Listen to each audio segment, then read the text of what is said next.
تو ناظرین بالکل اسی طریقے سے آپ کی بھی کوئی خواب ہوں تو ہم سے ضرور شیئر کیجئے، ہمیں ای میل کیجئے یا ہمیں کال کیجئے اور کال میں ریکارڈ کروا دیجئے اپنے خواب.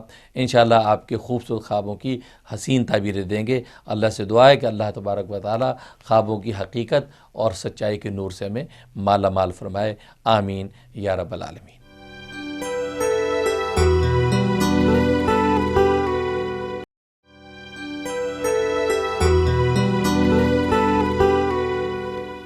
السلام علیکم ناظرین، اب ہم چلتے ہیں پروگرام کے تیسرے سیگمنٹ کی طرف اور آپ کو تاریخ کے جھروکوں میں سے دلچسپ خواب سناتے ہیں. لکھا ہے کہ علامہ ابن سیرین رحمہ اللہ تعالی جو امام التعبیر تھے، ان کے پاس ایک شخص آیا اور اس نے کہا کہ میں نے خواب دیکھا ہے کہ میری چارپائی کے نیچے آگ کا الاؤ ہے اور میں وہاں سے اٹھ کے یہ کمرے سے باہر آ جاتا ہوں. تو اس پر علامہ ابن سیرین رحمہ اللہ تعالیٰ نے فرمایا کہ تم جاؤ جلدی سے اپنا ساز و سامان کمرے سے نکالو، اس لیے کہ چھت گرنے والی ہے. چنانچہ وہ شخص گیا اور اس نے ساز و سامان کمرے سے نکالا، چھت گر گئی.